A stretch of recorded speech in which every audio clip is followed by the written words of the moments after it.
जय मां डोगरी, मैं अक्षय सागर और आप देख रहे हैं रफ्तार जम्मू। चंद पलों की गुफ्तगू और सच से करवाएंगे रूबरू। रफ्तार जम्मू के माध्यम से इस समय है टाउन हॉल में मौजूद हूँ। हालांकि हमारी कोशिश थी कि आज 8 महीने के बाद यहाँ पर म्यूनसिपल विभाग द्वारा हाउस लगाया गया है, मीडिया को अलो किया जाएगा, लेकिन ऐसा हो नहीं पाया।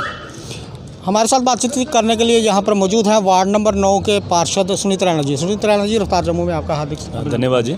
सुनीत रैना जी, जिस तरह से आज यहाँ हाउस लगा, हमने भी सोचा था कि मीडिया को अलो किया जाएगा, लेकिन एक बार फिर मीडिया को अलो नहीं किया गया। जो रेजोल्यूशंस लाए गए हैं पार्षद द्वारा, वो किस हद तक पास हो पाए? आपका एक रेजोल्यूशन था कि जो मांडा के अंदर ट्रांसपोर्ट यार्ड है उसे वहाँ से उठाकर कहीं और शिफ्ट किया जाए, ताकि बुज़ुर्गों के लिए वहाँ पर एक पार्क या जिम बन सके। क्या वो आपने रखी बात अपनी?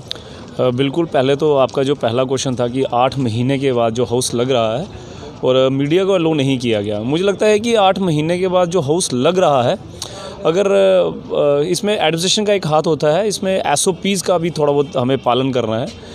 हाउस में जहाँ पे जो हमारा हॉल है, कॉन्फ्रेंस हॉल, जहाँ पे ये हाउस लगता है, वहाँ पे स्पेस इतनी ज़्यादा नहीं है कि हम लोग, क्योंकि मीडिया में भी देखने को आपको लगता है कि अभी जम्मू में मीडिया हाउस या फिर हम सोशल मीडिया में इतने ज़्यादा पोर्टर हो चुके हैं कि मुझे लगता है कि सिर्फ मीडिया के ही अगर बंदे लोग किए जाएँ तो वहाँ पे कम से कम 50 से ज़्यादा सिर्फ मीडिया पर्सन ही वहाँ पे हो जाएं।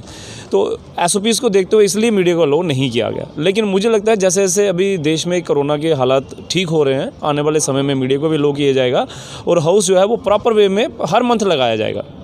जैसे सुनीत जी ने कहा कि SOPs को देखते हुए मीडिया को अलो नहीं किया गया। अच्छा, कितने ही रेजोल्यूशन अंदर पार्षद द्वारा रखे गए?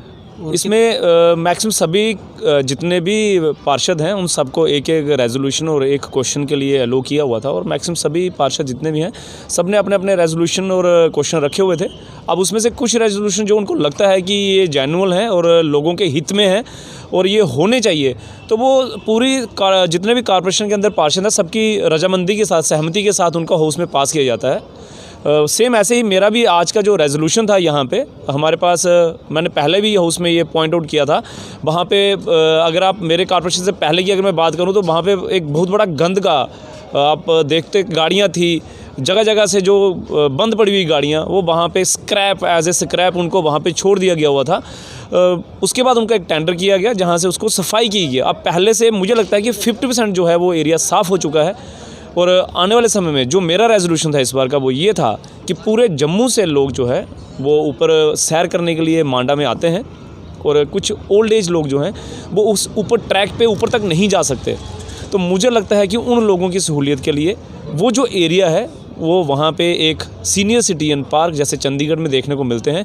स्मार्ट सिटी में अभी हमारे पास इतना ज़्यादा पैसा आ रहा है, इतने ज़्यादा फंड्स आ रहे हैं, इतने ज़्यादा प्रोजेक्ट आ रहे हैं, उसी के तहत अगर यहाँ पे एक स्मार्ट सिटी का कोई प्रोजेक्ट सीनियर सिटीजन के लिए एक पार्क या फिर बच्चों के लिए एक जिम का प्रावधान हो, तो मुझे लगता है कि जो लोग ऊपर सैर करने जाते हैं उनके लिए प्लस हो जाएगा ये एक पॉइंट, और लोग उसको एंजॉय करेंगे। सुनील जी, जिस तरह से आपने स्मार्ट सिटी की बात की है, जम्मू स्मार्ट सिटी बोर्ड्स पे कब दिखेगी माँ बोली डोगरी? देखिए, जो बात मैं आपसे कह रहा हूँ कि स्मार्ट सिटी में अभी जैसे कह रहे हैं कि पोल लग रहे हैं, लाइटें लग रही हैं, ड्रेनेज के काम शुरू हो रहे हैं, लेकिन कुछ हद तक वो नहीं दिखाई देंगी। हाँ, कोई बड़े बड़े प्रोजेक्ट होंगे, जैसे मैंने आपको कहा कि अगर वहाँ पे सीनियर सिटीजन पार्क बनता है, एक बहुत बड़ा प्रोजेक्ट है वो। अभी आप देख रहे हो वहाँ पे पांतीर्थी में आपके वहाँ पे एक पार्किंग बन रही है, वो आपको दिखाई देगा। आने वाले समय में जम्बूलोचन के अंदर एक multi level complex plus parking नज़र आएगी स्मार्ट सिटी में, वो आपको नज़र आएगा। तो इस तरह के जो कंक्रीट प्रोजेक्ट हैं जो लोगों को नज़र आएंगे, विजुअल होंगे, तो लोगों को लगेगा कि स्मार्ट सिटी में कुछ काम हो रहा है। बाकी ओल्ड सिटी के अंदर हम लोग जितना भी पैसा लगा दें रिहेबिलिटेट करने के लिए, उनकी ड्रेनेज सिस्टम को सुधारने के लिए, लेकिन वो लोगों को नज़र नहीं आएगा। जबकि मुझे लगता है कि वो ज़रूरी है कि पुरानी ओल्ड सिटी के अंदर जितना भी ड्रेनेज सिस्टम ख़राब हो चुका हुआ है, अभी स्मार्ट सिटी के अंदर जितना पैसा आ रहा है वो वहाँ पर लगाया जा रहा है और वो आपको दिखाई देगा। सुनील जी, एक बात बताएं कि आवाम की भावनाएं हैं उनको कुचलकर जम्मू स्मार्ट सिटी बनेगा, क्योंकि लोग येलो लाइन और पीले पंजे से काफ़ी ज़्यादा परेशान हैं। ये जो दशा और दिशा बनी हुई है, इसे कौन सुधारेगा? ऐसा है कि हाउस के अंदर आज इस पॉइंट पे भी चर्चा की गई कि अगर आप लोग कोई भी म्यूनसिपल कॉर्पोरेशन की तरफ से अगर कदम उठाए जाते हैं, उसका प्रॉपर कहीं ना कहीं पे डिस्कशन होनी चाहिए। आज हाउस के अंदर ये पॉइंट बड़ा जोरदार से उठाया गया और हमारे जो 16 नंबर वार्ड के पार्षद हैं राजेंद्र शर्मा जी, उन्होंने ये पॉइंट आउट किया वहाँ पे कि आपको अगर ये काम करना था तो एटलीस्ट कम से कम किसी एग्जीक्यूटिव बॉडी या किसी कमेटी या फिर हाउस के अंदर अगर आप चर्चा करते और इस तरह की ड्राइव जो है वो आप चलाते। लेकिन कमिश्नर मैम ने उसका भी जवाब दिया कि जो भी स्टेक होल्डर हैं, जो बॉडीज़ आज इसका विरोध कर रही हैं, शायद वही जो ट्रेडर एसोसिएशन थी जहाँ वही लोग जो है वो कॉर्पोरेशन में इनके साथ बैठक हुई थी और उन्होंने ही कहा था कि आप लोग इस तरह के जो है वो काम कीजिए ताकि जो लोगों की समस्याएं हैं, फुटपाथ पे चलना लोगों के लिए काफ़ी मुश्किल हो रहा था, तो जेलो लाइन जो है वो उनके साथ प्रॉपर कंसल्ट करके ही लगाई गई थी। लेकिन अब मुझे लगता है कि शायद उसमें रोकथाम लगी है और इस तरह की जो ड्राइव्स हैं और वो जो जेलो लाइन की बात कर रहे हैं वो अब बंद है। मुझे लगता है कि इन फ्यूचर वो नहीं होगी। सर, जैसे हाउस के अंदर पक्ष विपक्ष सभी नेता वहाँ पर मौजूद हैं, तो क्या उनकी भी बात सुनी जा रही है जो विपक्ष की? बिल्कुल, ये हाउस है, हाउस के अंदर हर एक पार्षद की बात सुनी जाती है, चाहे वो किसी भी पार्टी से ताल्लुक़ रखता है, चाहे वो इंडिपेंडेंट है, हर एक की बात सुनी जाती है और उसको भी उतनी ही अहमियत दी जाती है जितना कि एक इलेक्टेड, सभी इलेक्टेड बॉडी हैं हमारे पास, जितने भी कॉर्पोरेटर हैं सभी इलेक्टेड हैं। उसमें कोई भेदभाव नहीं है कि ये बीजेपी से है, ये कांग्रेस से है, ये एनसी है, पीडीपी है या इंडिपेंडेंट है, हर एक की बात सुनी जाती है। हाँ, बात जो है जैसे मैंने आपको कहा कि जितने भी रेजोल्यूशन हैं सभी पार्षद अपने अपने रेजोल्यूशन डालते हैं और वो पूरी सहमति के साथ जो हाउस में पास होते हैं वही इम्प्लीमेंट किए जाते हैं। सर, जिस तरह से ये रेजोल्यूशंस की आप बात कर रहे हैं, पास हो जाते हैं, काफ़ी सारे रेजोल्यूशन पहले भी आए, जिस तरह से कहा कि जो सड़कों के किनारे दीवारों पर भगवान की प्लेट्स लगी हैं हटाई जाएंगी, इस तरह से काफ़ी सारे ऐसे रेजोल्यूशन आए, लेकिन वो उन पर कार्य नहीं हो पाया। ऐसा क्यों?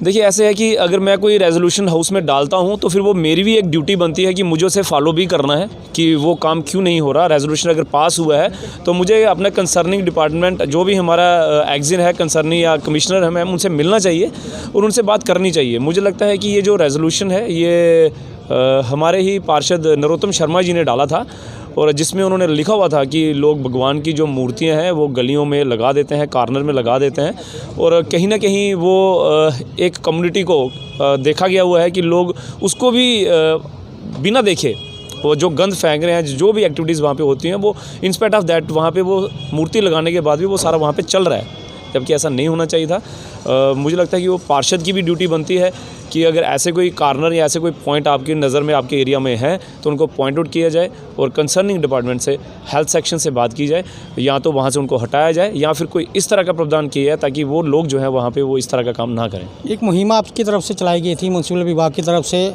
बाय बाय प्लास्टिक, काफ़ी ज़्यादा कैंपेनिंग वगैरह की गई, लेकिन इस समय उस पर जो कार्य हो रहा है वो दिख नहीं रहा। नहीं, ऐसा नहीं है कार्य दिख नहीं रहा। बेसिकली ये काम जो है काफ़ी लार्ज स्केल में करने को अगर हम करेंगे तब जाके हम लोग इस पे रोकथाम लगा सकते हैं। इसमें सबसे बड़ा योगदान जो है वो लोगों का है। अगर लोग चाहेंगे, खुद से मेंटली प्रिपेयर होंगे कि हमें इस प्लास्टिक को यूज़ नहीं करना है, तब जाके हम इसमें रोकथाम कर सकते हैं। एडमिनिस्ट्रेशन का काम रहता है कि टाइम टू टाइम वो लोगों को जागरूक करते हैं।